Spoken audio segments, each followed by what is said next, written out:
All right, Ankit, we're ready to go. Thank you, ma'am. Council seeks your Shall, permission shall I? to address Shall the bill. And I think everybody should remind me to start the timing. So Yes, start, ma'am. Council seeks your permission to address the bench. please. Much obliged. Good afternoon, Your Honor. I am appearing on the behalf of appellant in the case of Hummingway Tumbler Private Limited versus Hiranal Mega Brand Private Limited. In this appeal before this High Court of Delhi, under Section 96 of CPC 1908, if court thinks fit and appropriate to proceed in this matter, we humbly accept your jurisdiction. Yeah. Counsel seeks your permission to present the brief facts of the case. Yes. Hummingway Tumbler Private Limited, based in Norway, is the proprietor of trademark Humtum. Appellant Hummingway Tumbler Private Limited is a huge conglomerate primarily engaged in designing, marketing, and selling wide variety of premium segment fashionable clothing and ancillary products for women, men, and teenagers. It has more than 4,500 outlets, and it is present in more than 190 countries of the world.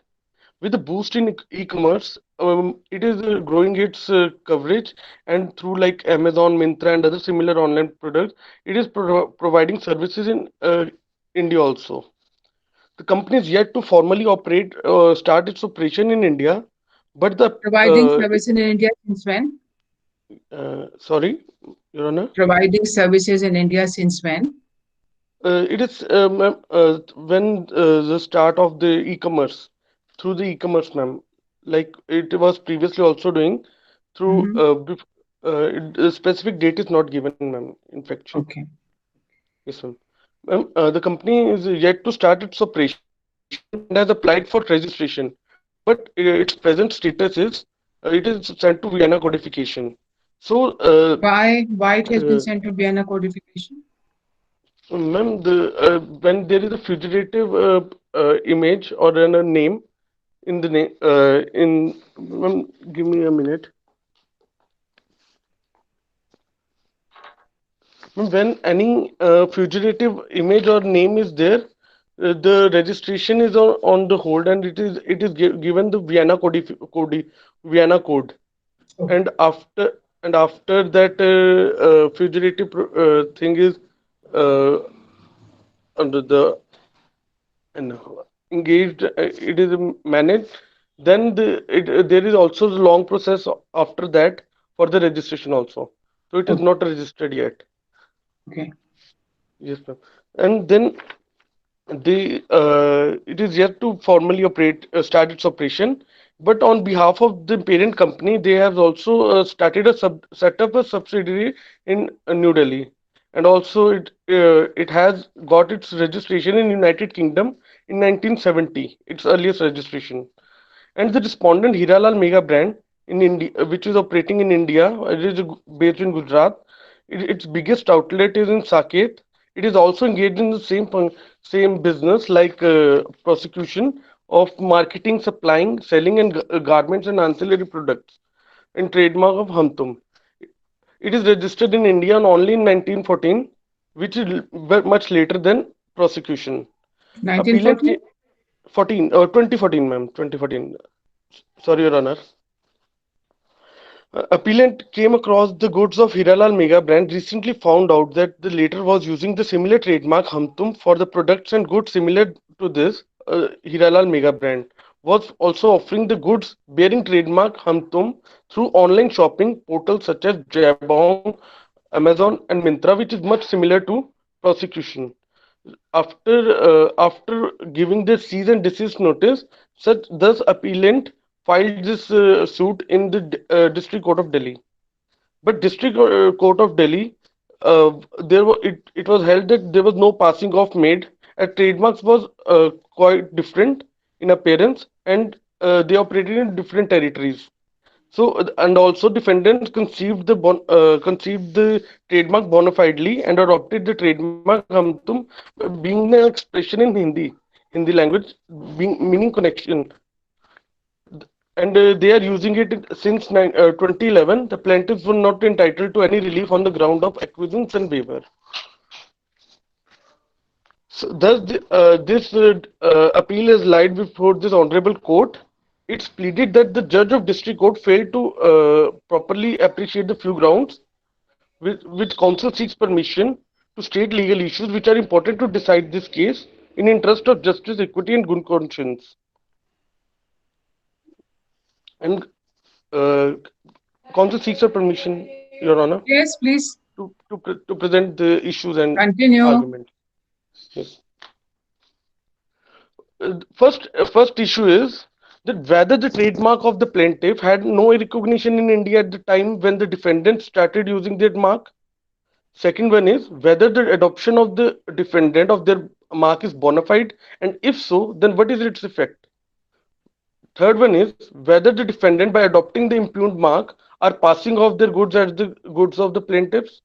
And fourth one is, and last, whether the respondent caused any damage to appellant. For these all the issues, I want to take it individually, with your permission, Your Honor. Continue. Yeah, I You mean, can't. as it is, as I have stated in facts, the prosecution is a conglomerate based in Norway, and now the prosecution, which is appellant in this case, in India, is yet to start its operation. But news pertaining to its famous trademark Hamtum is readily available frequently and accessed through the search engines such as Google, Yahoo, and MSN.com. Also, fashion apparel and accessories bearing the trademark Hamtum, which are extensively supplied in India through e-commerce global stores, which result to the said mark had achieved extensive recognition and reputation among the relevant section of the public. In the leading judgment of H&M, Hennes and Moritz AB and HM another versus HM Mega Brands Private Limited and others of this court, it was opined that the opening of the Indian Which court? economy in an Which uh, court? High Court of Delhi, ma'am. High Court Which of year? Delhi. Which Your Honor. year? It is in 2016. I give me a minute, Your Honor. It is in 2016, Your Honor. 2016 is the petition filed. When was it decided? Uh, the the suits that the suits uh, it is not mentioned in. Who hasn't In the mentioned? decision. I have not mentioned it in my Continue. memory. Yes. It was opined that opening up of Indian economy in year 1991 and which increased the travel of Indians outside the country and increased the interaction of Indians and with foreigners has changed the dynamics of reputation and goodwill. For the mark brand to have a reputation in India and its goodwill in India, setting up a shop is not necessary. The introduction of sales, which enables Indians to shop for whatever brands available wheresoever, have further increased in familiarity in India with the marks and the brand essentially sold and marketed abroad. Supreme Court recently in Neon Laboratory Limited versus Medical Technology Limited reiterated that first in the marketplace has enjoyed the preeminence and referred to Anna Dongre versus Whirlpool Corporation and Milmet Ophtho Industries Supra to hold that worldwide prior Whether use. the facts in Dongre's case and our case are similar or different. Ma'am, it may be different, but ma'am, But it's different than that ruling may have come on the facts of that case. ma'am, no, ma'am, but the ruling was like given the worldwide prior use. Ma'am, whatever is in worldwide, what who is using the priorly, who is using firstly, they will have first right. So it can be applied, ma'am. Even if it is That was what. unregistered. Ma'am, it was registered in UK, ma'am, in No, 1970. but we are talking India. We are not concerned with UK. Ma'am, that's why ma'am passing of suit is filed. Ma'am, if it was registered, then the infringement of trademark would have filed, ma'am. Mhm. Passing of suit has filed because was not registered, ma'am. Okay. What's your prayer? Ma'am, prayer is, and can I conclude first? Okay. Yes, ma'am. Passing off is the most dominant portion of law of trademark. It is entirely based on common law, that is case laws. So, as in the case of Reckitt and Coleman Products Limited versus Borden in INC, also known as Jiff Lemon case, a leading judgment of House of Lords on passing off, it was stated that according to the law of passing off, no man could pass off his goods as the goods of another. And three essential elements were stated for passing off, that is reputation of claimant, misrepresentation and damages. And in above case, all the three elements are satisfied. So it is clear case of passing off.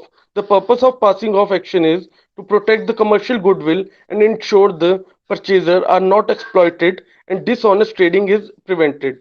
The passing of action is independent of statutory rights.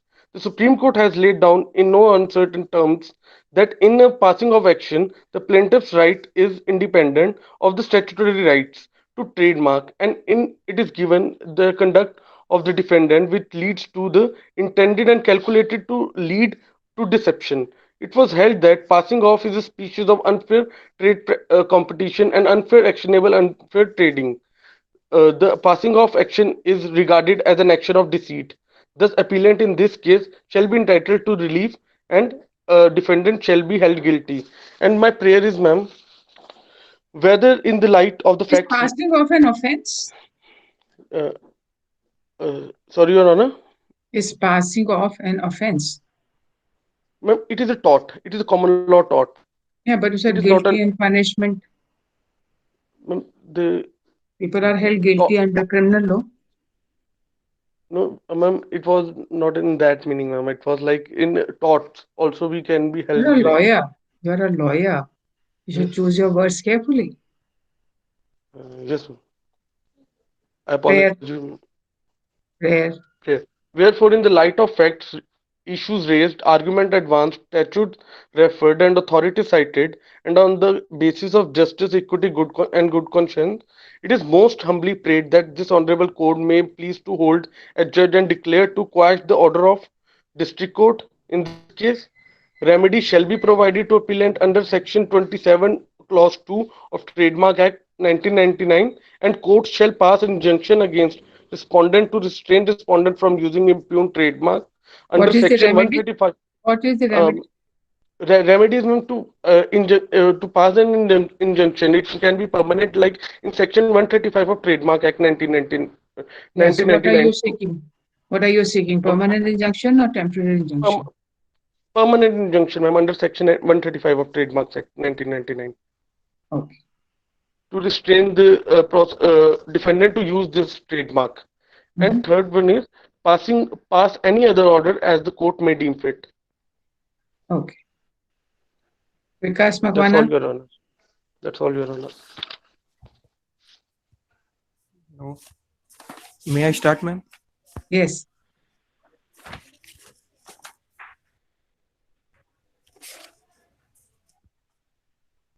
The council seeks your permission to represent the respondent in the matter of You're Hemingway and Vikas. Tumbling. Hello? You're Vikas. Yes, ma'am. Yes, ma'am. Acha. I thought your name was Ankit. The council No, not seeks your Ankit. permission. You're not from LC2. Ma'am, I am LC1. Okay. Continue. The council seeks your permission to represent the respondent in the matter of Hemingway and Tumbler Private Limited versus Hiralal Mega Brands Private Limited.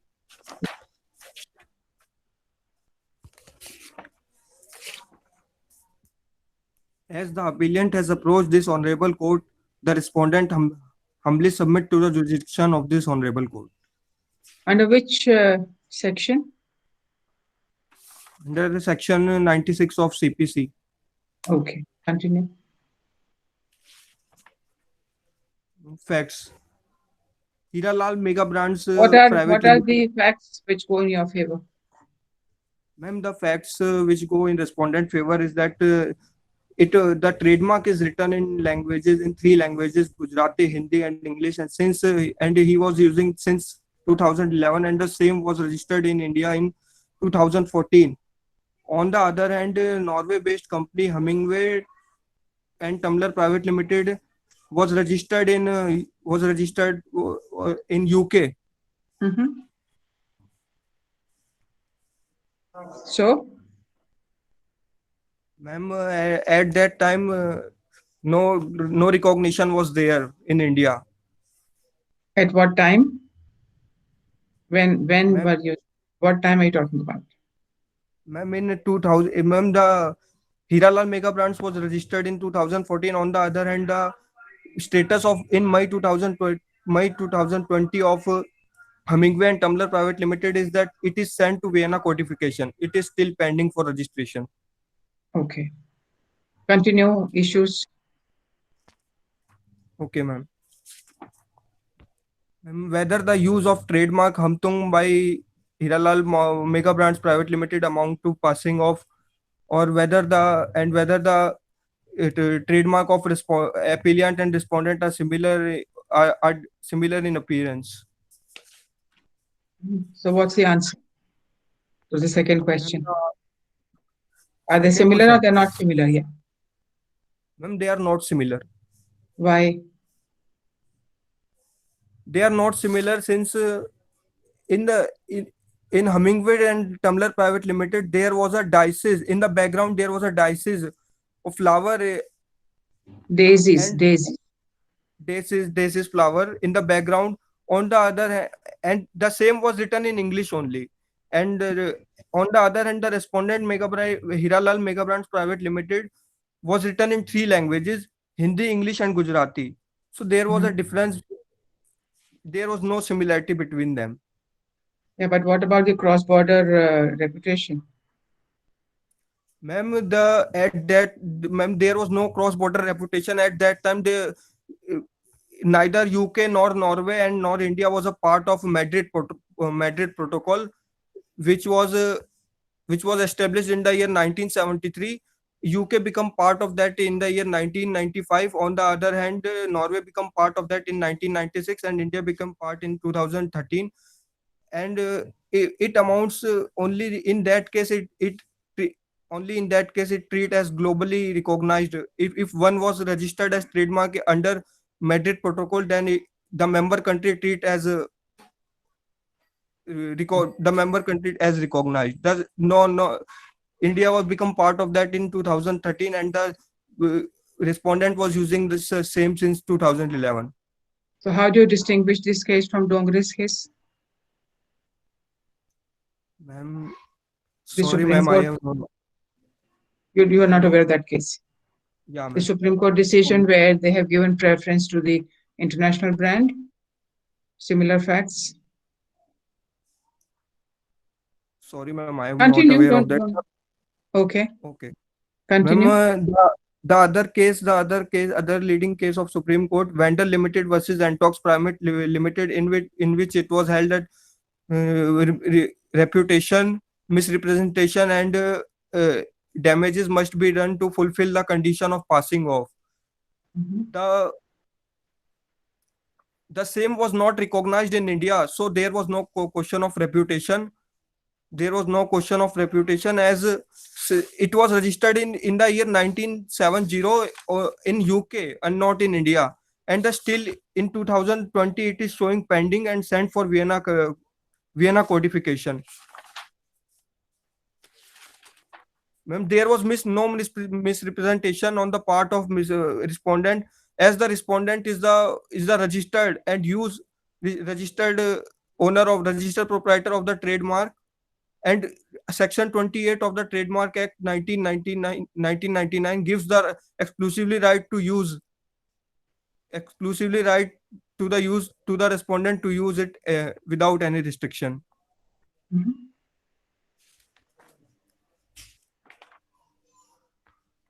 Okay, ma'am. So as well as there was no damages was done to the no damage or loss was done to the appellant, as they are different in appearance on the as written in three languages. So they did not create any kind of confusion in the mind of general public or customers, although the market of the products are same, dealing in clothing. but they did not create any kind of confusion among the general public, in the mind of general public. Are they dealing in the same kind of clothing? Ma'am, yes, ma'am. They are Yes, ma'am. addressing to the same segment of clients?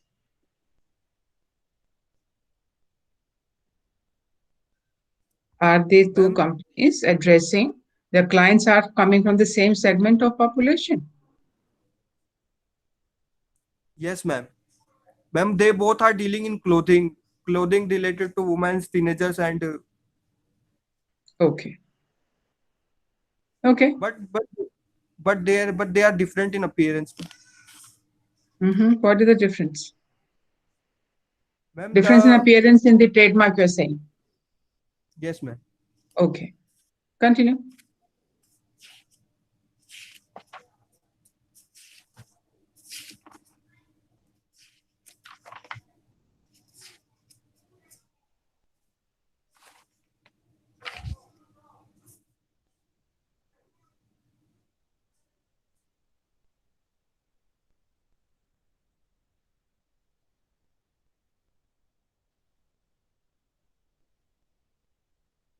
The remedy of passing off is available and aimed at protecting the business of reputation or goodwill of the business. The Supreme Court of India, in the case of Vendex Limited versus Antox India Private Limited, 1990, held the following conditions must be fulfilled for passing off: when it leads to deception, when the defendant tried to obtain economic benefit because of the plaintiff reputation which plaintiff in that achieves in that trade or business, misrepresentation made by one to customers which damage or injures the goodwill of other, and act which causes damage to other business goodwill. It is hereby submitted that none of the above conditions are fulfilled in the respondent use of trademark Hiralal Mega Brands in use of trademark Hum Tum. The intent or to deceive was missing. It is submitted that trademark Hum Tum by respondent was done with the intention to promote his own goods and there is no intention to deceive consumers.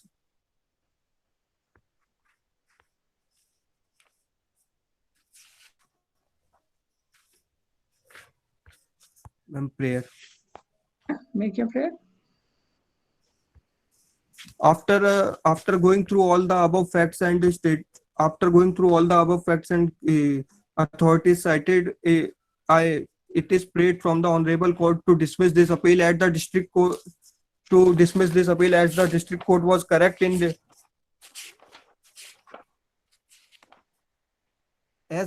court was correct in observing that the trademarks were quite indifferent in appearance and both the brands were operated in two different territorial and held that Hiralal Mega Brands Private Limited acted honestly and bona fidely, hence there was no passing off made out.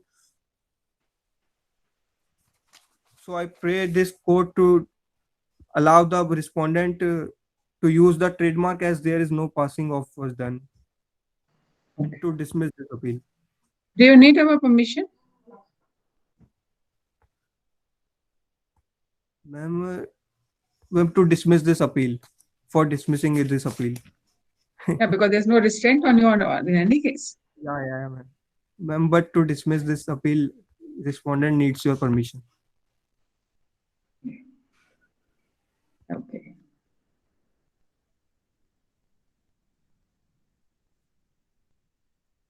Who is next?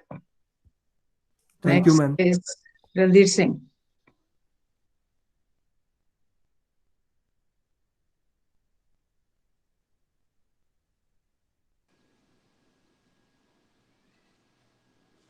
You ready? Shall we start the timer?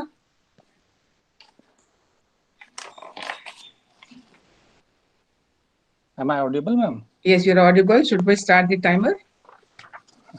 Yes, ma'am. Yes, ma'am.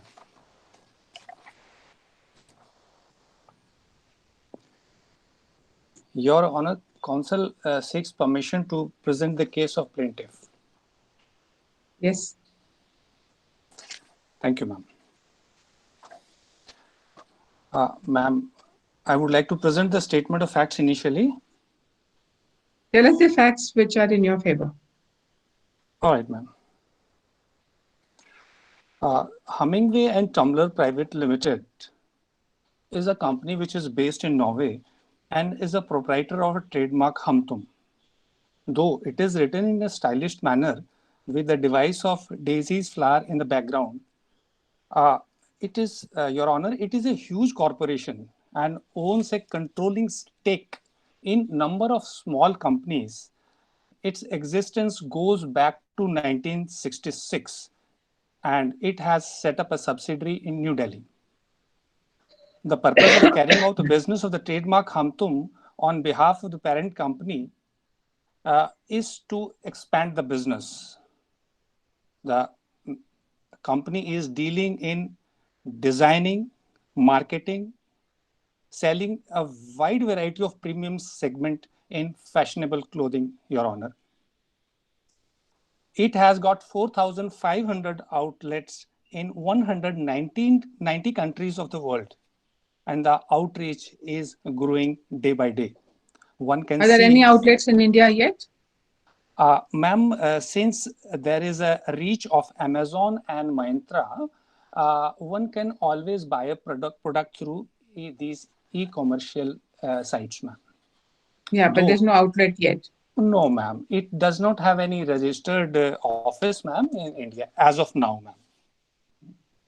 There is another company, ma'am, Hira Lal Mega Brand Private Limited, which is based in Gujarat and having presence throughout India and Middle East, engaged in the same business. But, Your Honor, the point to be noted that this company is not in designing of this particular product. Though this company is dealing in affordable clothing of the same nature and using the Humtum trademark, which is the similar to our trademark, which is causing harm to us. So And if you say that, if you say that they are not producing the same product as you are, yes, then there's no conflict. ma'am, it is a Why is conflict. why is that a fact which goes in your favor? Yes, Your Honor. It's a misrepresentation of the trademark which is registered by my company, ma'am. They are using the same trademark, Humtum, which is in pronunciation, it is the same. So a person who is buying a product, he comes to know it is of Humtum. So he goes and buys that. So are you saying that Ji. if I start a business of making refrigerators using the same trademark as Humtum, Yes, I Your will Honor. be doing a passing off? Here, two questions come, since Your Honor. If your business is registered in India, then certainly it will be a passing off. If my company is not registered, if in case, because I had to take permission from the registrar office to get my business registered in India. So it will Yeah, be so case you of- are not registered, you are producing clothes. I am producing refrigerator. So I cannot use the trademark Humtum.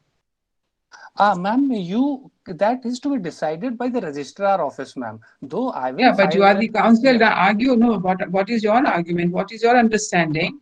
Because you said in your statement of fact that the Indian company is not producing similar goods. They are producing clothes which are for common usage, while your company is producing fashionable high-end goods, clothes. So if they are not producing the same kind of a thing, then is there any conflict Yes, ma'am. of There will interest? be a conflict, ma'am, since this registered trademark is registered internationally, and my No, not company. internationally, only in UK. Oh no, ma'am. It's registered internationally, and it has, as per Where the are those facts? Where are those Yes, facts? ma'am. Yes, ma'am. It is there, ma'am. As per, because India is a signatory to various conventions. Main convention is the Paris Convention, the Berne Convention, the No. Tell Madrid. me where are in the facts it is given that it has been registered internationally. Oh, okay, ma'am. Yes, yes, Your Lordship. It is, since it is selling a product in 4,500, 190 countries and have a Yeah, it 4,500 can sell outlets, goods ma'am. without registration. That doesn't mean automatically that you're registered. The facts, where are the facts suggesting it has been registered in many countries? It's having Yes, business ma'am. in many countries, but where Yes, are ma'am. the facts which suggest it has been registered in many countries? Yes, ma'am. Yes, ma'am. I'll produce to Your Honor. As per the WPI contract, ma'am, the TRIPS agreement, uh, it has been very clearly stated in Madrid Protocol that international system for obtaining trademark protection for a number of countries and regions using a single application, Your Honor, according to Madrid Protocol 1989, amended in 2006 and 2007, clearly states that there is a system of administration by the International Bureau of WIPO, which maintains the international register, Your Honor, and publishes the WIPO Gazette for international marks. And we have that international mark, Honor. That is the reason we have been permitted to sell. Where it is written in the facts. Yes, Your Honor.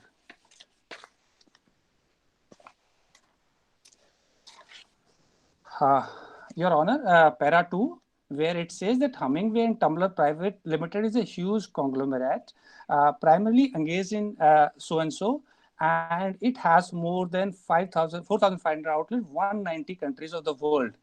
Yeah. So Where does it refer to WIPO registration? Ma'am, this our company, when we applied for registration in India, it has been sent for Vienna codification as per the Yeah, para it's 1, still ma'am. not done. It's still not done. Yeah, absolutely, ma'am. Yeah, Yeah, it so is where is the fact which says you are a registered company under WIPO? absolutely, ma'am. Para 1, ma'am, and Yeah. 1, 2, 3, 4, 5, line 6, ma'am. It says in the moot Mhm. problem 2, ma'am, it says that when we filed for an application in May 2020, Your Honor, it has been sent for Vienna codification after having seen, and it cannot be sent, Your Honor, when it is not a registered company. Vienna Convention keeps a record of all the worldwide companies, ma'am. That is the reason it has been sent, ma'am. Yeah, but does it keep track of all, or whether only it is not keeping track of the ones which have got figures in the trademark? Beg your pardon. The Vienna codification keeps track of the trademarks which have got figures. Yes, Your Honor. So that is why it's been sent. It is no requirement that it must be registered internationally or nationally. There's no Yes, such assumption. Your Honor, if in case it won't have been registered there, then my application of the client application must have been rejected No, no, outrightly. show me the clause. Tell me the clause which says that without having a WIPO registration, you cannot apply for Vienna codification. Show me the clause. Yes, Your Honor. Section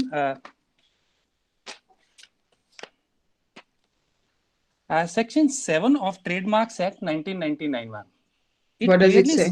Yes, ma'am. It says, I'll just read out for your this thing. Classification of goods and services. The registrar shall classify goods and services as far as may be in accordance with the international classification of goods and services for the purpose of registration of trademark.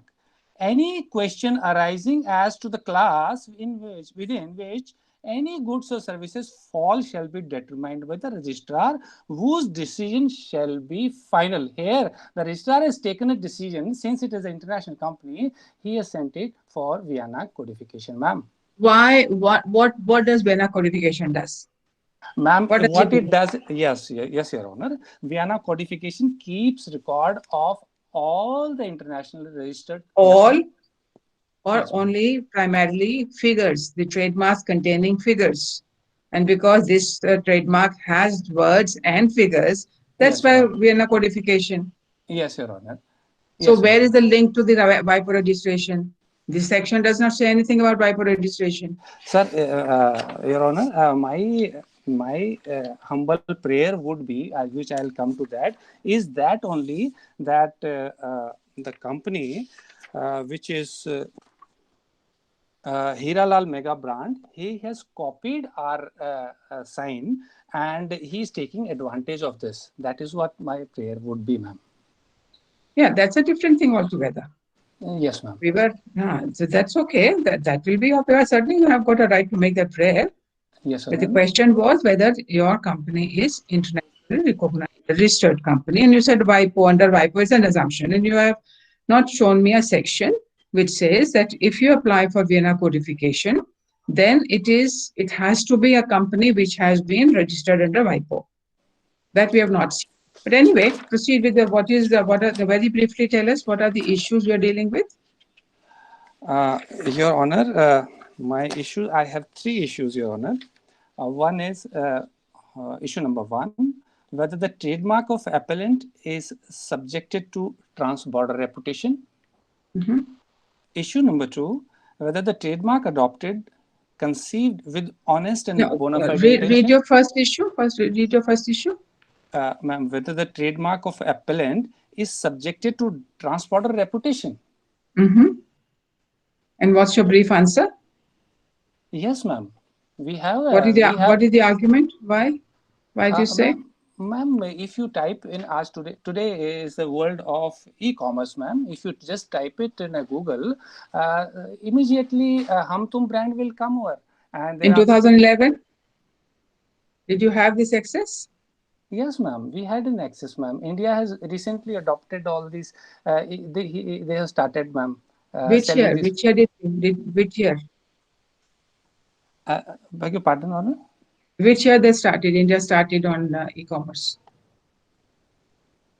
Which India started. No, signed some agreement, no? So that was not in 2011. We started.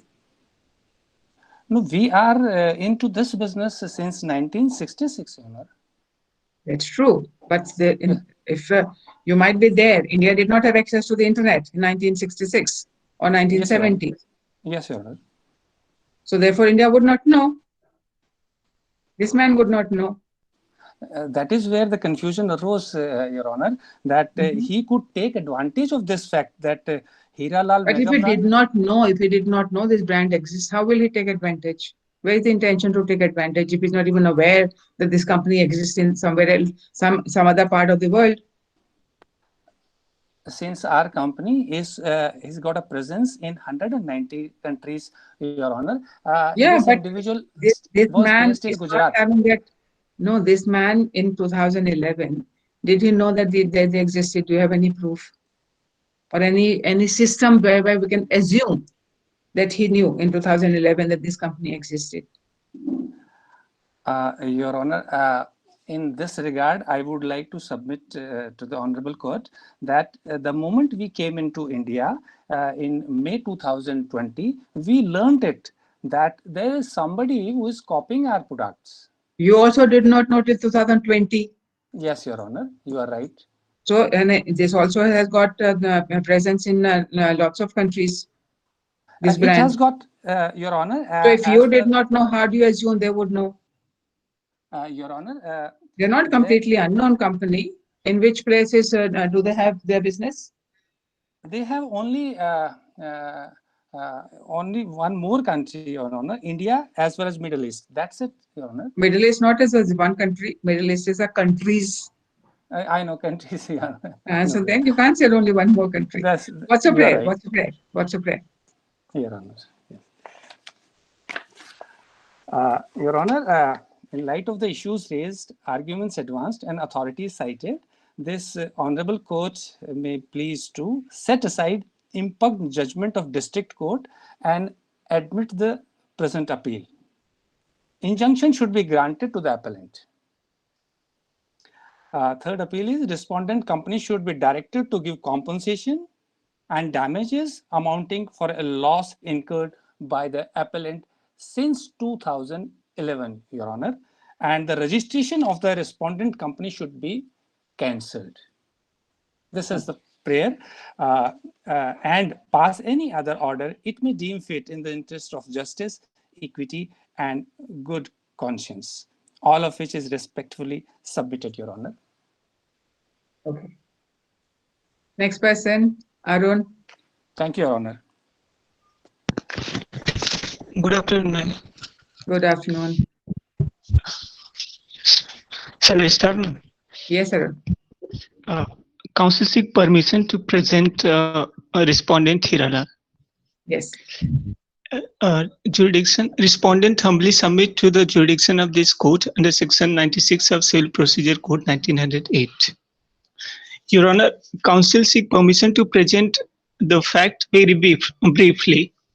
The fact is, Hummingway and Tumbler Norway-based company, proprietor of trademark Humtum, written in H capital UM MNT capital, written in stylish manner since 1966 is working. Applied for registration in India in 2020, and status is for application in May 20 is sent to Vienna codification.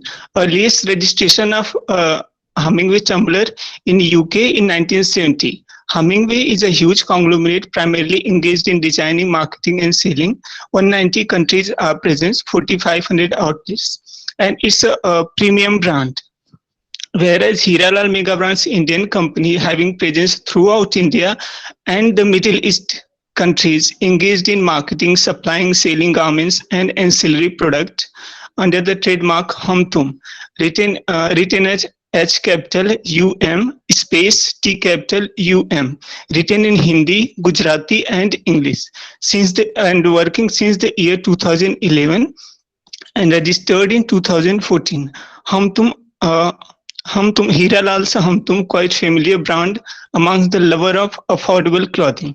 So Hummingway Tumbler filed a suit for passing up, and this appeal for appellant against the order of District Court of Delhi.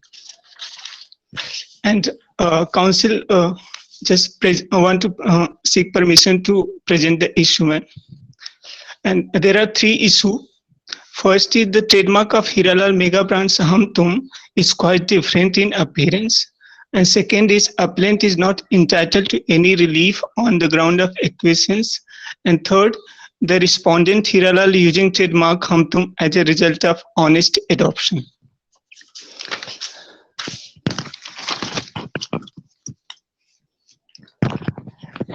First issue, the trademark of Hiralal's Humtum is quite different in appearance.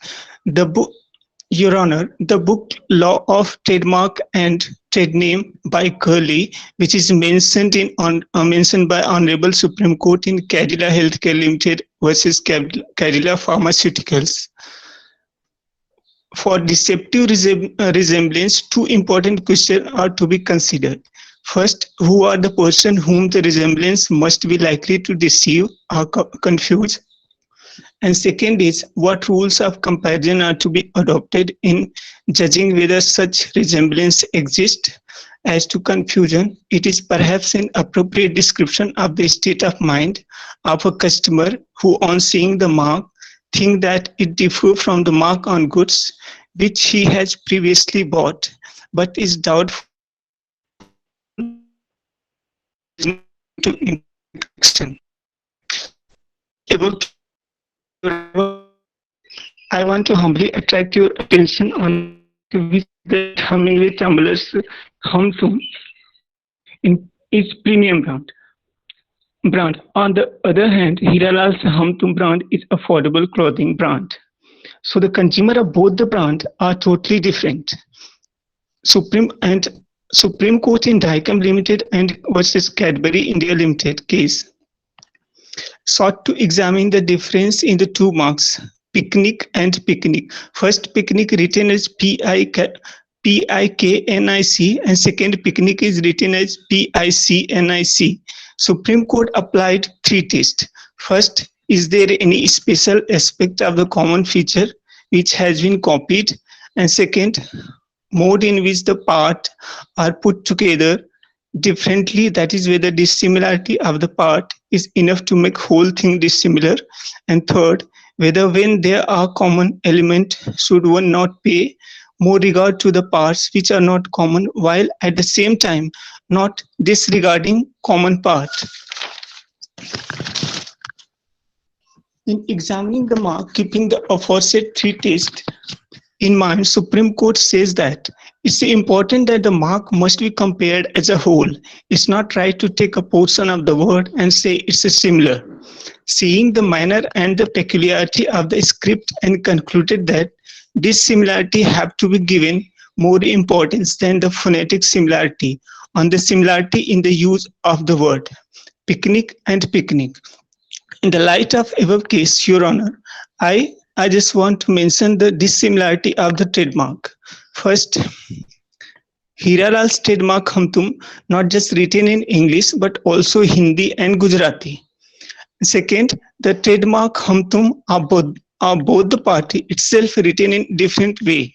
Like one has stylish manner, no space, M and T in capital written in capital letter. So it's obvious that there is phonetic similarity, but this similarity should not be ignored.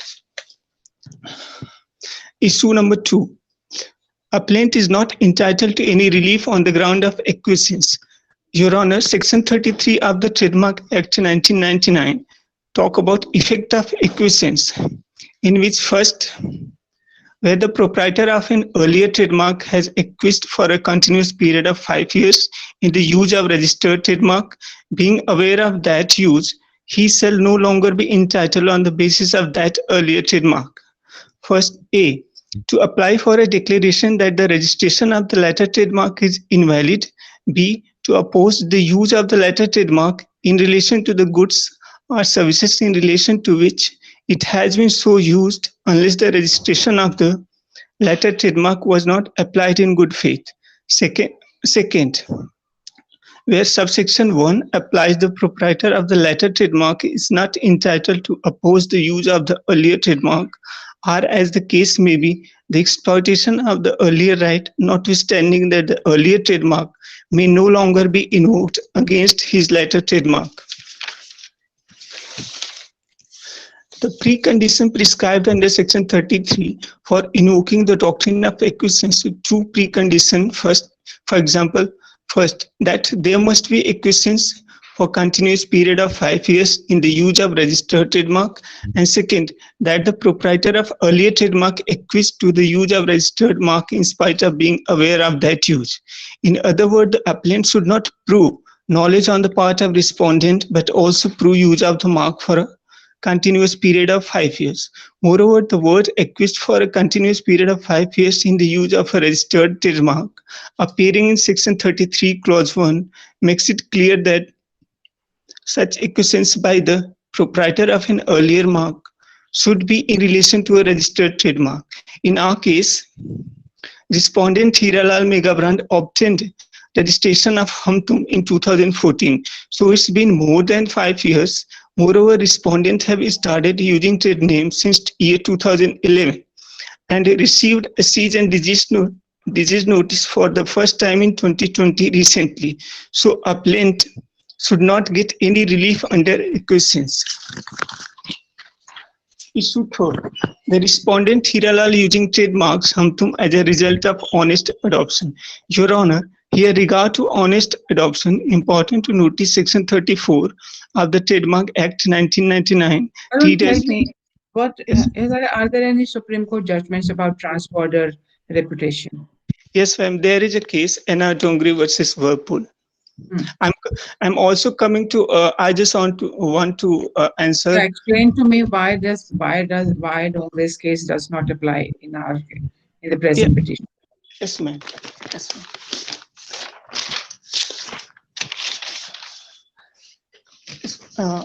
Your Honor, I want to read a few lines which is mentioned in Learned Counsel's Memorial, appellant, Mr. Randhir sir.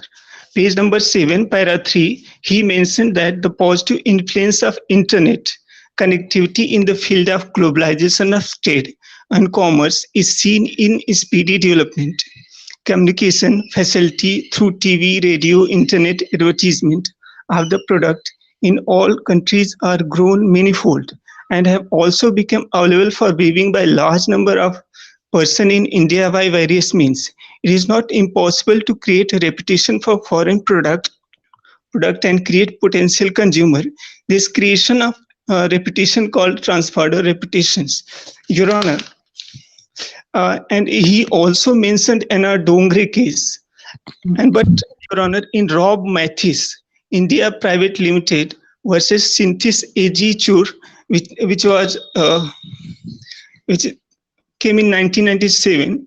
The Honorable High Court of Delhi took inspiration from the Apex Court judgment in Dongre case and said that trans-border reputation or spillover reputation cannot be accepted as the sole criteria for protecting registered or unregistered trademark.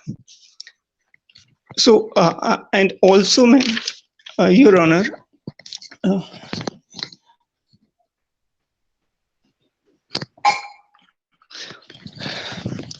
sorry.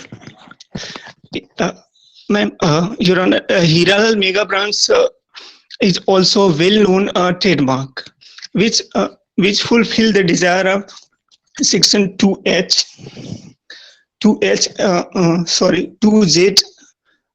trademark and Section 2ZG well-known trademark. And it is not only present in India, but also present in Middle East country, which includes more than 15-17 countries. So it's also having a reputation of trans-border Take a reputation. deep breath. Don't worry. We're okay. It's just... Take some more water. Yes, thank you. So on the basis of that, ma'am, I don't think court should hear the trans-border reputations only having Hummingway Tumbler. Hiranal Mega Brand also having a same position. We could not just... What's your prayer? What's your prayer?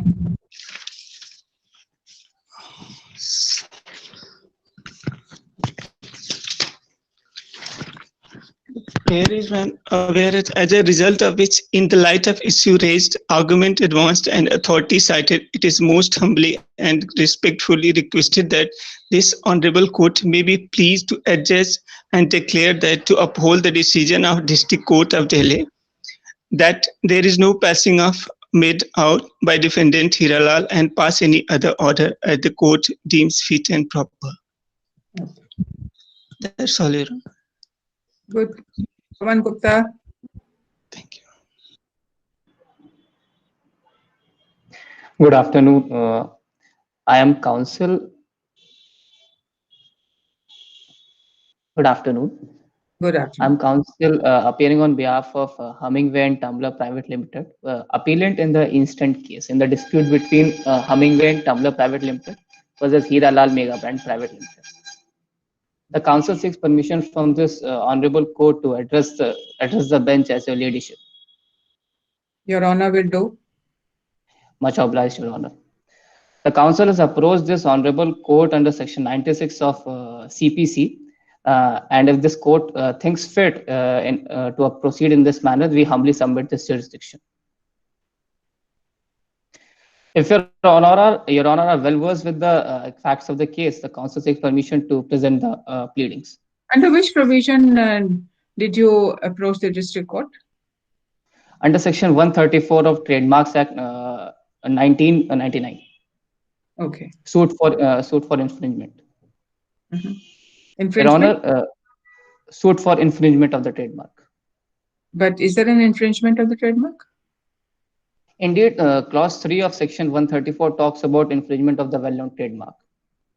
What does it say? Your Honor,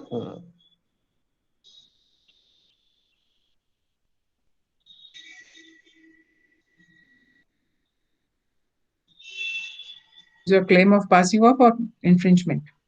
indeed, Your Honor, Section 134, Clause 1, subsection C, for passing off arising out of the use by the defendant of any trademark which is identical with or deceptively similar to the plaintiff's trademark, whether registered or unregistered. So what's the difference between trademark infringement and passing off? Indeed, Your Honor, the infringement, the defendants in this, the respondents in the instant case have used our trademark deceptively since 2011, ignoring the guidelines mentioned by the Honorable Apex Court in various cases of infringement.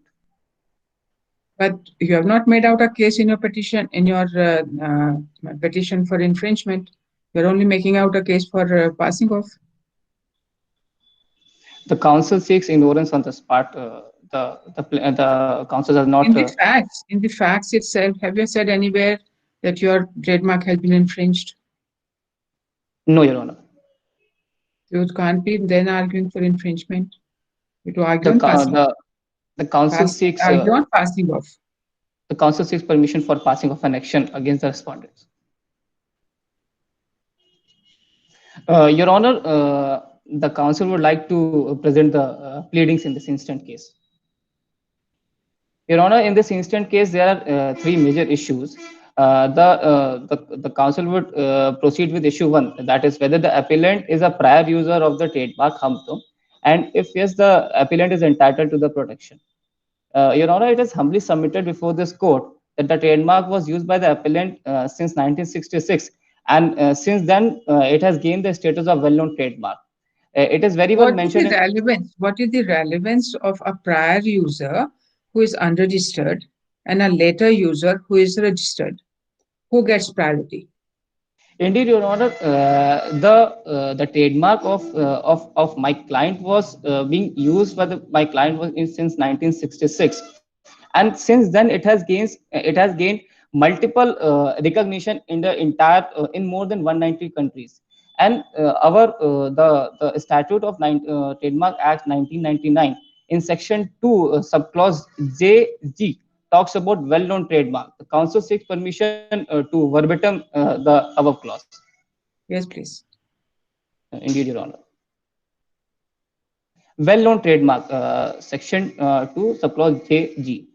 In relation to any goods or services means a mark which has become so to the substantial segment of public which uses such goods or receives such services that the use of such mark in relation to other goods or services would be likely to be taken as indicating a connection in the course of trade or rendering of services between those goods or services and a person using the mark in relation to the first mentioned goods or services.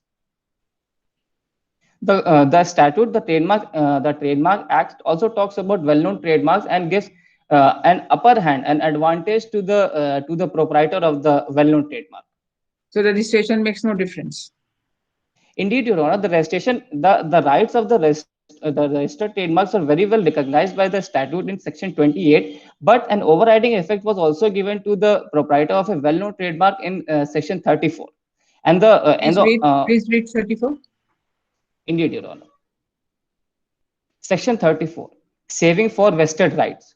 Nothing in this act shall entitle the proprietor or a registered user of registered trademark to interfere with or restrain the use by any person of a trademark identical with or nearly resembling it in relation to goods or services in relation to which that person or a predecessor in title of his has continuously used that trademark from a date prior.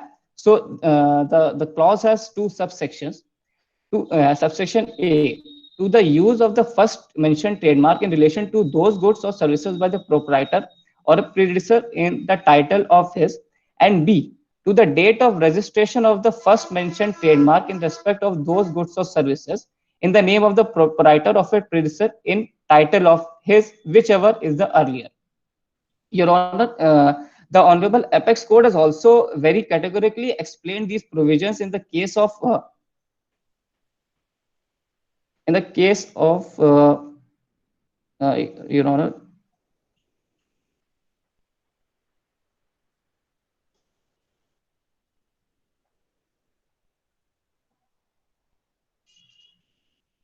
in the case of Sayyid Mohammadin versus P. Saluchana Bai. This case is of year 2016, and this case had the facts of the case are very much similar to this instant case. This case, the case was of a trademark which was very well known for famous sweets in that respective area, and the defendant used that trademark for the same sweets in the nearby area. The Honorable Supreme Court very categorically held that the action of passing off was maintainable. The right of a registered owner of the trademark is not higher in order to right of the person using an identical trademark or resembling thereto in relation to the similar goods or services if the other party has been continuously using the said trademark prior to the user of the trademark by the registered owner. In this era of internet connectivity and trans-border exchange of various goods and services through e-commerce sites, it cannot be said that the demands of the consumer is limited only to the domestic market. Any individual having access to internet can order goods from various other countries and have access to them. So, Your Honor, my client has been using the trademark since 1966, and since then it has gained a very wide trans-border reputation, and many people, a major segment of Indian population has been using our goods since then through online e-commerce sites. So, a trademark, a user of the trademark cannot be only limited to the boundaries of a nation. In this case, in the of India, the court has to make it a very multinational approach toward in action of a passing off. Your company is well known for producing fashionable goods or just fashionable clothes or just clothes. Your Honor, my client has been dealing in the segment of clothing, and has a very well presence in fashionable clothing as well. No, but are they producing other kinds of clothes also, day-to-day wear clothes? Your Honor, the demand of a consumer cannot be judged through present era. The demand of the consumer changes with the change in the economy and the spending capacity. So a consumer will, The question is not on the demand. The demand is what are you producing? indeed, Your Honor. Yes, what are you producing? We deal with fashionable clothing. So you do not deal with the kind of clothing which the other Hamtum companies and the trademark, the Hiralal companies using. They The are producing different kinds of clothes. So respondents are in the the segment affordable of clothing. clients, the segment of consumers for the two companies are different. They will No, not Your be Honor, I would. anybody who's looking for day-to-day clothes will not go to your company's website to find the clothes. The council would disagree on this aspect, that a consumer looking for a daily affordable clothing would, if that consumer goes for fashionable clothing, would always judge my respondent Hum Tum Hiralal Mega Brand to be a same as Hummingway and Tumblr Private Limited. So that would that would make a case for deceptive similarity, and the respondent Hiralal and Mega Brand would exploit our goodwill in this instant case, if the action of passing off is not being made in favor of our client. Okay, continue. Indeed, Your Honor. Your Honor, in the case of Himalaya Drug Company versus SBL Limited, the Division 1 bench of this court laid down the test of passing off. This court held that the rival marks are to be compared as a whole. Where two marks are identical, it is not necessary for the plaintiff to prove further that the use of defendant's mark is likely to deceive or cause confusion, as the registration shows the title of the registered proprietor and the things speaks for themselves. Your Honor, in this instant case also, it is not necessary that the plaintiff has to prove that the defendant user of the mark Hamtu will is likely to deceive. It is, if the court finds that the defendant mark is closely and visually similar, there is no further proof is necessary. It is not necessary for the plaintiff to adduce evidence of actual deception in order to prove the case of infringement. In order, the counsel would like to present second issue, that is whether the appellant passes the test of first in the market, which was coined by the Apex Court in the case of Neon Laboratories Private Limited versus Medical Technologies Limited. Your Honor, in this case, the Apex Court was faced with the same situation where the plaintiff had a international recognized mark, and the same mark was used by the respondents in India. The Honorable Supreme. What is the meaning of internationally recognized mark? Your Honor, the gist of internationally recognized means that the mark has gained status, multinational has gained status internationally. It means that the consumers across the globe have access to those products, and they think that the mark is being they link that particular mark to a particular company. No, that's understood. What are the parameters to determine it is internationally recognized? So Parameters to determine. in this instant case, the council would also like to mention some cases of the Apex Court to answer to the honorable court. Mhm. In this, the first user rule is a seminal part of the act, while the case of the plaintiff respondent is furthered by the fact that the user commenced prior to the defendant No, we are appellant. not on the The first user. We are not on the first user. We are on the question Indeed. of internationally recognized trademark. What are the parameters Your to Honor, determine whether some trademark is internationally recognized? Your Honor, in this instant case also, as the fact sheet speaks for itself, that the company, my client, has access in more than 190 countries across the globe. It very factually states that the consumer across the globe have access to the goods of my client. And the respondent company was established in 2011 and has access, and the goods of the respondent company are uh, primarily in Gujarat and the Middle East. So if talking about the first user case, my client has a very wide consumer reach across the globe. Okay. Indeed, Your Honor. What's your prayer? Your Honor. The council would like to make a prayer that in the light of the facts of the case and the issues raised, the arguments advanced, and the authorities cited, this honorable High Court may be pleased to set aside the judgment of the district court and allow the appeal sought by the appellant before this court, and pass any other order, direction, or relief which this court may deem fit in the best interest of justice, fairness, equity, and good conscience. Okay. Indeed, Your Honor. So we do not have the next participant. Are we ready to move on to the next case? Jaydeep Gursi is not here. Aman Kumar, are you here? Yes, ma'am. You're ready? Yes, ma'am. Am I audible? Yes. Okay. The council would like to seek the permission of the Honorable Court to present the case. Yes. In this very case, Mr. Jerome was born with deformed legs. Before his first birthday, both of his legs were surgically amputated, and since then, he had to rely on prosthetics. Despite such a severe physical handicap, he had a spectacular athletic career. Another Miss Maria was a young woman of great natural beauty and also a successful model.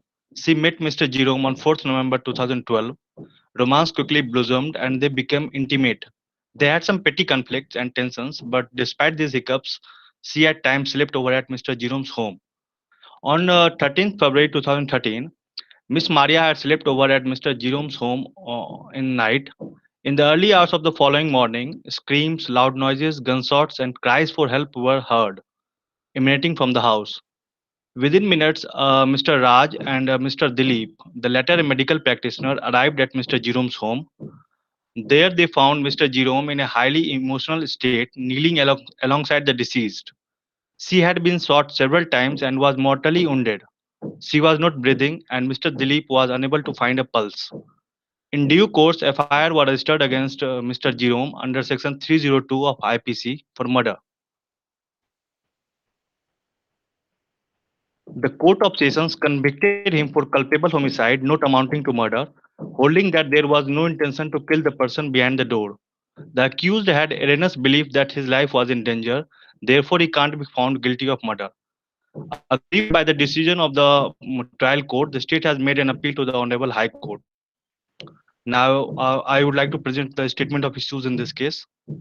What are the ground of appeal? What do you want?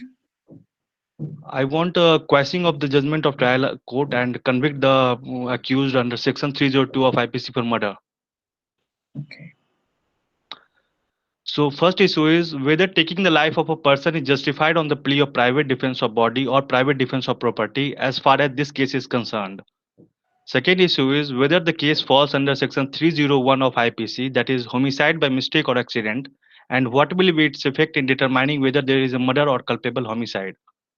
And 301 is about what? homicide by mistake or accident. Okay. And third issue is whether the incident in the case amounts to murder or culpable homicide. Mhm. As far as the first issue is concerned, and taking the life of a person cannot be justified on the plea of private defense of body or property as far as this case is concerned. For this to be justified under section 100 of IPC, four undermentioned cardinal conditions must have existed. The accused must be free from fault in bringing about the encounter. There must be present an impending peril to life or of great bodily harm. There must be no safe or reasonable mode of escape by retreat. There must have been a necessity for taking life. In this very The case, mode of retreat, is yes, it ma'am. still applicable? The opportunity to escape, is that still applicable? Which year was this laid down? Uh, These four ingredients that you read out. yes, ma'am. What is the authority for these four ingredients? Ma'am, section 100 of IPC. Just read 100 IPC. Which part of the 100 IPC says retreat? Just a minute, ma'am.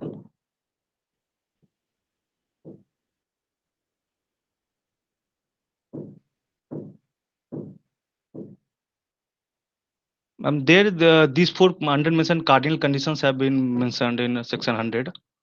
Please read. Four undermentioned cardinal conditions must have existed to justify No, we are case not. of- We do not want you to read commentary. We want you to read this section. Just a minute, ma'am.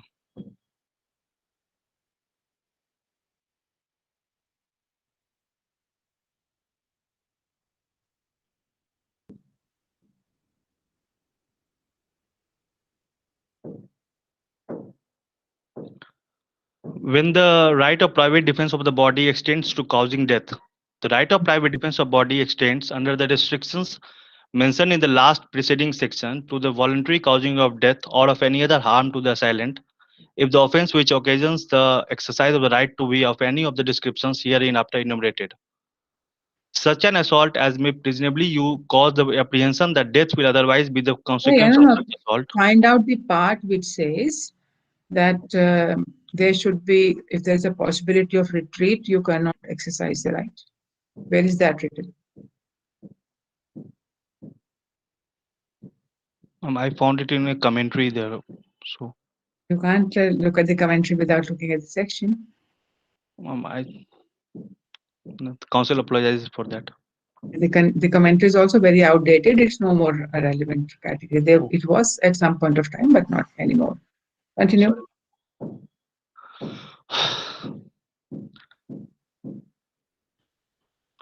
Culpable homicide by causing the death of a person other than the person whose death was intended is enshrined in section 301 IPC, which talks about homicide by mistake or accident.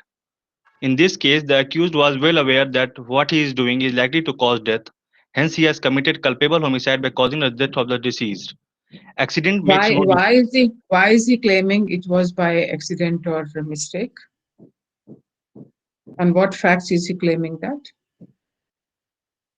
Ma'am, the trial court has given the judgment in which it has said that there was erroneous belief on the part of the accused. So that was a mistake of fact.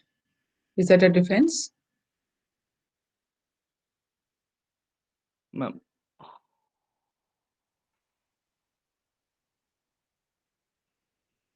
now I'm representing the state I prosecution. know, but you need to answer because they are saying I did this under mistake of fact. So you have to say that no, there was no mistake of fact for you Yes, to ma'am. get out of 301. Yes, ma'am. I'm trying to come to that point to my So further argument. I'm asking you to answer that. Can you please repeat Why? the question, ma'am? Why do you say that there was no mistake of fact? There was no, the death was not caused by mistake or accident. Just a second. Ma'am, the state's prosecutor in the trial court, the accused had threatened the deceased during the course of an argument that she had locked herself into the toilet cubicle in the bathroom to escape from him, and Mhm. that he had thereupon fired 4 fatal shots with 9 mm pistol through the door of toilet cubicle. Hmm. What is your argument? Why did he fired at her? Ma'am, pardon?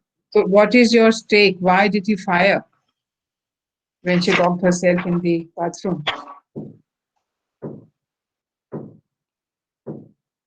Ma'am, some altercations happened between them that turned violent enough so that he killed her. Mm-hmm. Sorry.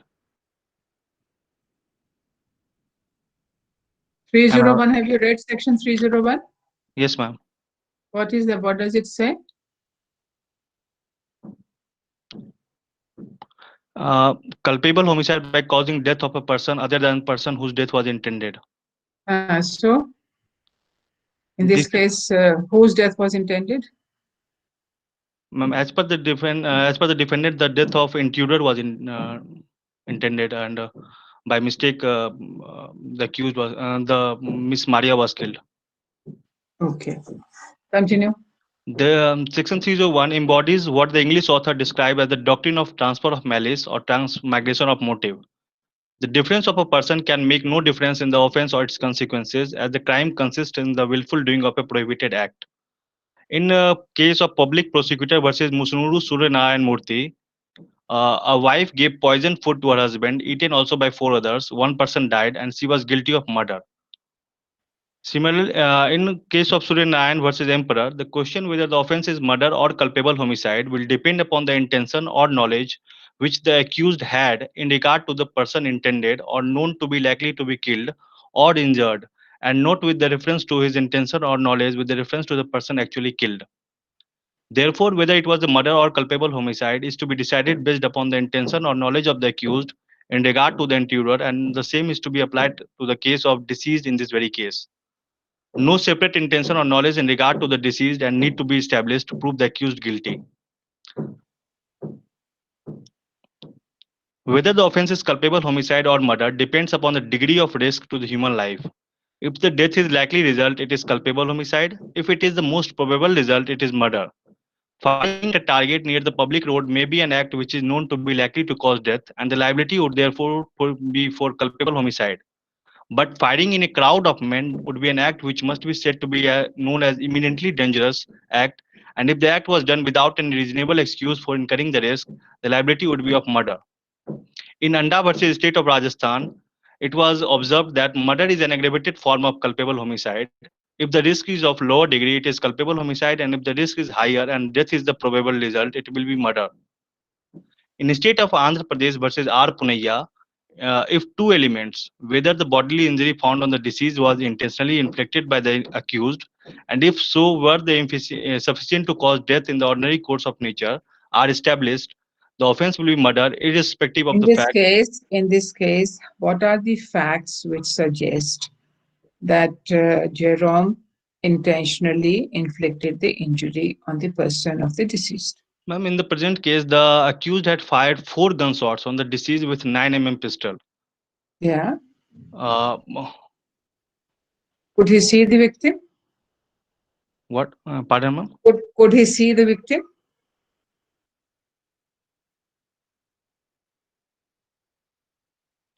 Was he able to see the victim? The prosecution thinks that it was a planned murder, so of course he was able to see the victim. Where was the victim when she was shot dead? She was just beside him in the bathroom, in the Yeah, in the adjoining bedroom. bathroom. So in the bathroom, usually people are not visible. Of course. Okay. So could we say that he was aiming at her and fired 4 times? She But, may be there no- at the wherever no he video- fired, she may be right behind it or she may not be right behind it. So how can we say he was intentionally firing at her?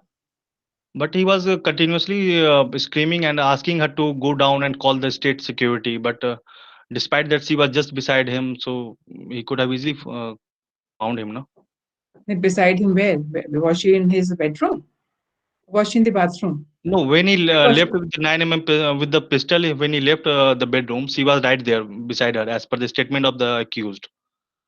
Please But when read. he was, Please read the facts.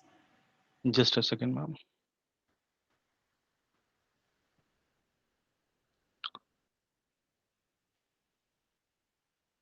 When the statement of Jerome, when he grabbed 9 pistol from under the bed and he moved towards the bathroom, he asked Maria to get down and phone the police. Hmm. Uh, So what did he think? She was in the bedroom, not in the bathroom. but he was continuously shouting, asking her to go down. But if she was just beside her, she could have easily communicated with him, no? Yeah. So if she was in the bathroom, is he think that no, either she was in the bedroom and she has not responded, and he's in a state of panic, in he fires. How does this show that he was intentionally wanting to injure the victim? But if Maria was there, she could have easily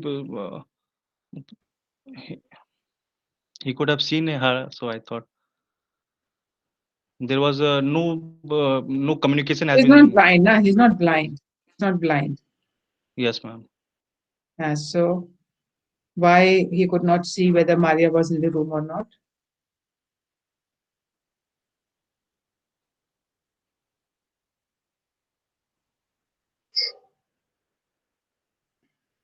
Sorry, ma'am. I'm Okay. What's your prayer? uh, My prayer is wherein in the light of the law points out put forth, cases cited and arguments forwarded, it is humbly prayed for the appellant that this honorable court may kindly pass an order to convict the accused for murder under section 302 of IPC, quash the trial court judgment convicting the accused for culpable homicide not amounting to murder, and pass any other order as the court may deem fit. Okay, next. Sorry, Rahul. Why are you sorry? I think I am not prepared well for the case. I think I missed some fact in between. You can always look at it again. Of course, Exams are always an occasion for you to go back and look the facts again, which you didn't pay attention to. okay, ma'am. Thank you so much. And there's always learning. Yes, ma'am. For next time, there's always a better thing to do. Okay, ma'am. Yes, Rahul. Good afternoon, ma'am. Good afternoon. May I start, ma'am? Yes. May it please the court, my name is Rahul Singh Roy, roll number 086, and I appear on behalf of Mr. Jerome, who is respondent in this present case, State of Maharashtra versus Jerome. My submissions will address the issue of number one, whether the accused acted under his right to private defense. Number two, that is whether the accused can be charged under section 302 of IPC. And number three, whether the prosecution has sufficient evidence to prove the case beyond any reasonable doubt. First, tell me what are the facts which are going against you? Yes, ma'am. If we look at the facts of the case, the facts which go against me, just a minute, ma'am, is they have had trivial conflicts at times, which is a fact of the case, and another is on the night of 13 February 2013, and there were screams and gunshots, and Mr. Jerome, he did not phone the police, but on apprehension of there has been an intruder, he went ahead to face it himself. So if there's an intruder in the house, you will first call the police. That is what the prosecution has submitted. Why would this be a fact against you? That you know, if there is no occasion to take recourse to police, you have a right to private defense. Yes, ma'am, but I would say that is what the prosecution has submitted, and I have counter arguments to that.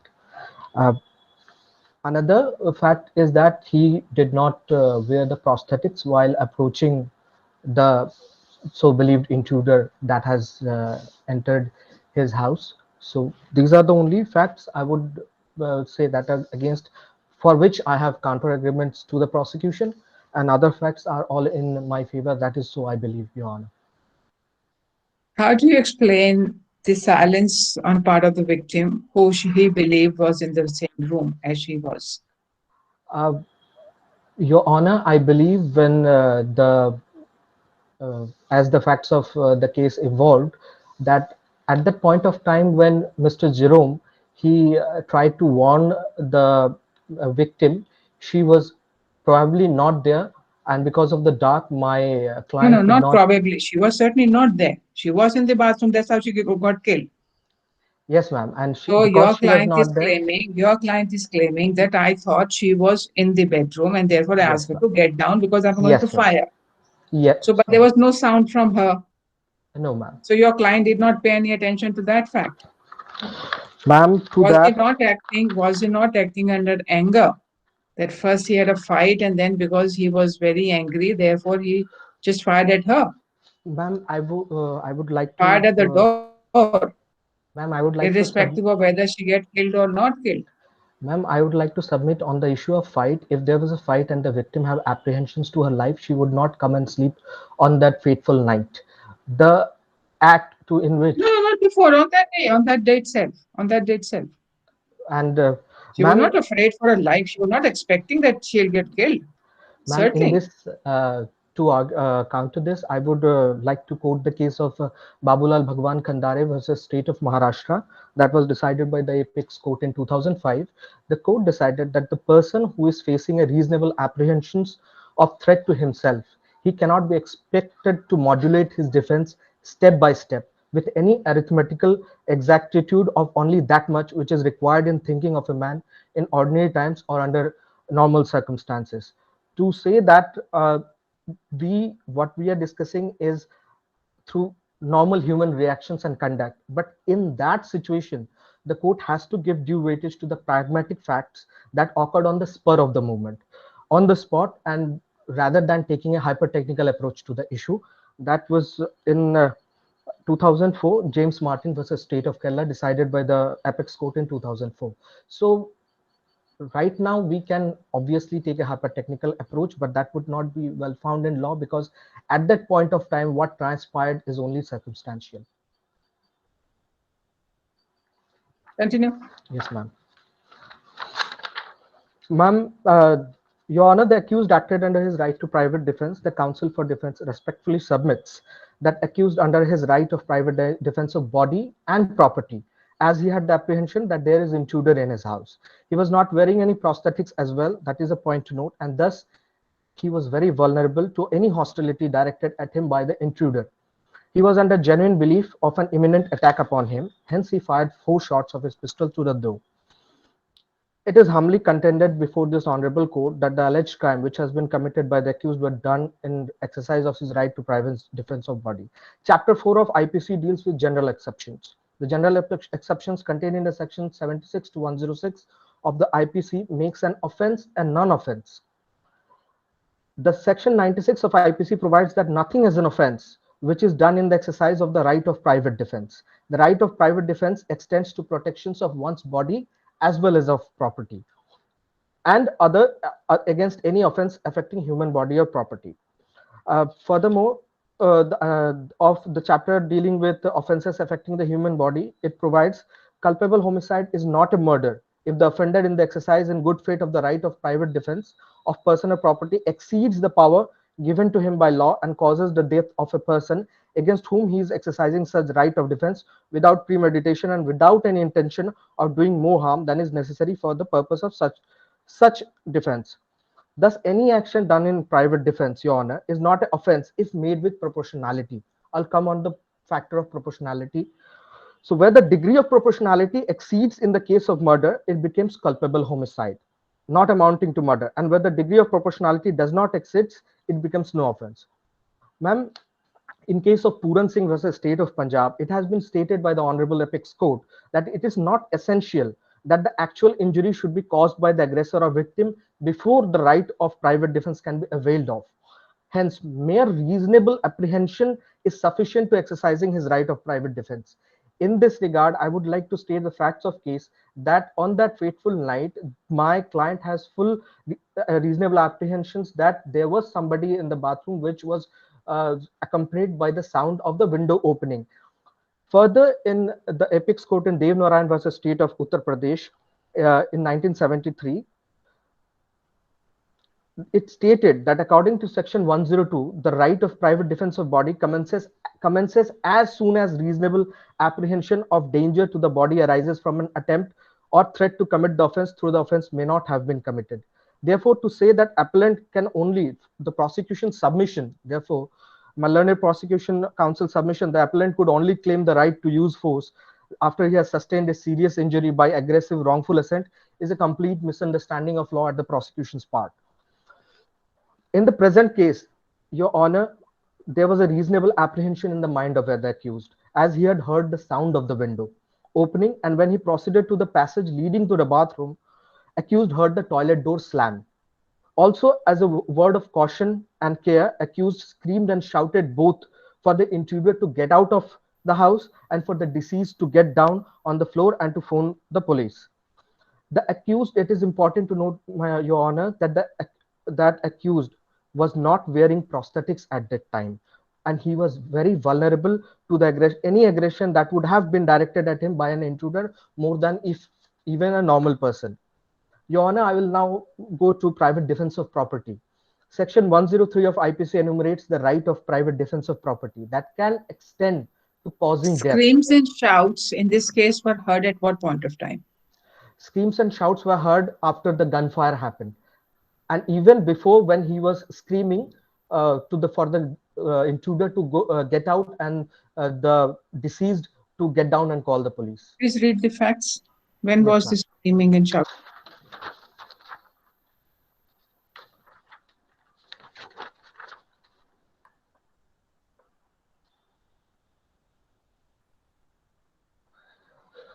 Ma'am,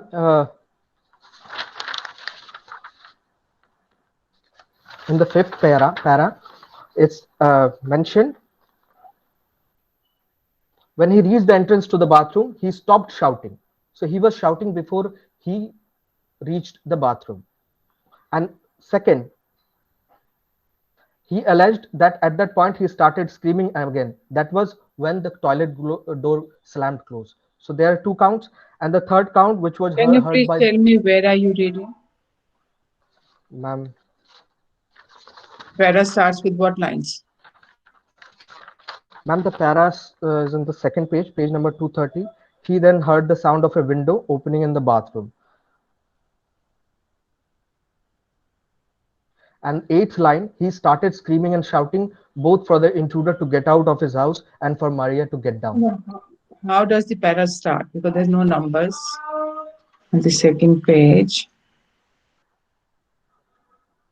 The accused pleaded in the trial that he cannot be held guilty. Which para? No, ma'am, the para before that.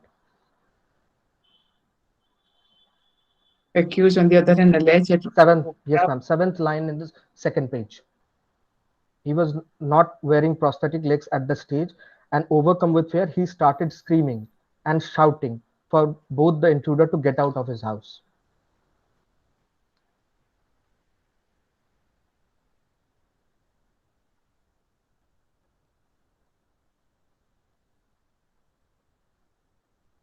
And when he reached to the entrance of the bathroom, he stopped shouting. These are two counts where there was shouting, and third is he then started screaming for help and put on his prosthetic legs. So there are three parts where they have been screaming and which have also been heard by the witnesses. Okay, continue. Thank you, Your Honor. Your Honor, the right of private defense of property commences the moment when there is a reasonable apprehension of the danger to the property or person. It is not necessary that harm should take place, as mere apprehension shall justify the use of section 103 that has been established in Ramavatar versus State AIR 1954. Further, Your Honor, in Horam and others versus Rex, a division bench of Allahabad High Court observed that where a trespasser enters upon the land of another, the person in whom the rightful possession is vested, while the trespasser is in process of acquiring possession, may turn the trespasser out of the land by force, and if in doing so he inflicts such injuries on the trespasser as are warranted by the situation, he commits no offense. His action would be covered by the principle of private defense embodied in subsection 96 to 105 of IPC. Similarly, in Jassa Singh versus State of Haryana, similar view was held by the apex court. Therefore, Your Honor, in the present matter, the apprehension that intruder has entered the house through the bathroom window is housebreaking in itself, as provided in illustration C of section 445 of Indian Penal Code, that says A commits house trespass by entering Z's house through a window. This is housebreaking. Also, the right of private defense of property was in continuance, as the trespasser was believed to be still present in the house. Hence, the counsel for defense humbly submits that the act committed by accused was done in exercise of his right to private defense in the of property. Your Honor, now I will cover that reasonable force was used. Section 99 of IPC 1860 stipulated that right to private defense in no case exceeds to inflicting of more harm than it is necessary to inflict for the purpose of defense. Also, the question whether the right of private defense exercised by an accused is in excess of his right and whether the accused has caused more harm than necessary is entirely a question of fact to be decided upon the circumstances of each case. That has been decided in George Dominic Wake versus State of Kerala, AIR 1971. However, Your Honor, it is the well-settled principle of law that in dealing with the question as to whether more force is used than necessary or justified by the prevailing circumstances, it would be inappropriate to adopt test of detached objectivity, which would be so natural in a present courtroom. That is why in some judicial decisions, it had been observed that the means which a threatened person adopts or the force which he uses should not be weighed on golden scales. I would like to quote Muhammad Ramzani versus State, AIR 1982, to buttress my claim. Further, Your Honor, in the case of Dharam versus Others versus State of Haryana, AIR 2007, the apex court has held that the means and the force a threatened person adopts at the spur of the moment to ward off the danger and to save himself from the property cannot be weighed on golden scales. It is neither possible nor prudent to lay down abstract parameters which can be applied to determine as to whether the means and force adopted by the threatened person was proper or not, which my learned friend of the prosecution is trying to do. The prosecution has also established to put a story that the deceased, because of the fight, has run away and hidden herself into the bathroom, and because of the anger, my client has shot him. But even in the sessions court, the prosecution has failed to establish or bring any evidence to buttress their claim. Further, Your Honor, I would like to mention a case, V. Subramani versus State of Tamil Nadu, AIR 2005. Honorable judges, Judge N. Santosh Hegde and Justice B.P. Singh, they observed that while it is true that in exercise of right of defense, only such force may be used as may be necessary. That is also what Your Honor, our prosecution submits. But it is equally well settled that at a time when a person is faced with imminent peril of life and limb of himself or other, he is not expected to weigh in golden scale the precise force needed to repel the danger, even if he in the heat of the moment carries his defense a little further than what would be necessary when calculated with precision and exactitude by a calm and unruffled mind. The law makes due allowance for it. Your Honor, in Babulal Bhagwan How do you explain? Yes, Your Honor. There were shrieks before firing. Was there any fight before the shrieks? Your Honor, they have before firing, as it is evident from the fact of the case, the shrieks and shouting was from the client, from my client himself. He approached the bathroom without wearing the prosthetics, and he shouted and for the intruder to go out of his house and for the deceased to get down and for her protection and call the police. There were no shrieks or nothing, no reaction from the so-called intruder that my client believed to be in the bathroom, nor there have been any response from the deceased which my client believed that she is in the bedroom. Mm-hmm.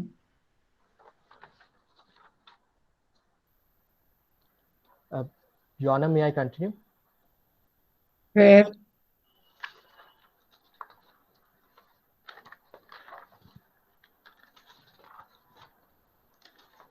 Your Honor, it is hereinafter most humbly prayed before this honorable court that in light of the issues raised, argument advanced, authorities cited, and the pleadings made, the honorable court may be graciously pleased to dismiss the appeal brought in by the state and not held my client accused for charge of the murder under section 302 of the penal code, and pass any judgment or order as it may deem fit in the interest of justice, equity, and good conscience, all of which is most humbly and respectfully submitted. Thank you, my honor. so you want a complete acquittal? Your Honor, I only want the court to dismiss the appeal brought in by the state. You are okay with the 304 conviction? Yes, Your Honor. Then how is it the defense plea on a private defense? Private defense means no conviction whatsoever. Your Honor, our point on private defense was only limited to the prosecution bringing that the excessive force have been used, and there was no private defense, but a modus of murder that has been No, done. but the conviction is for what offense by the sessions? Culpable homicide, not 304. amounting to murder. So you have not made any appeal against that 304 conviction. No, Your Honor, we have only made appeal to dismiss. So which means you are not making out a case for private defense. You are agreeing private defense has been exceeded, if at all. Your Honor, we were also going to go ahead and cover mistake or how this was a mistake of fact. Okay. So we are done for the day. Thank you, Your Honor. 10 minutes in advance. Not in advance, we kind of started early. Let's stop recording.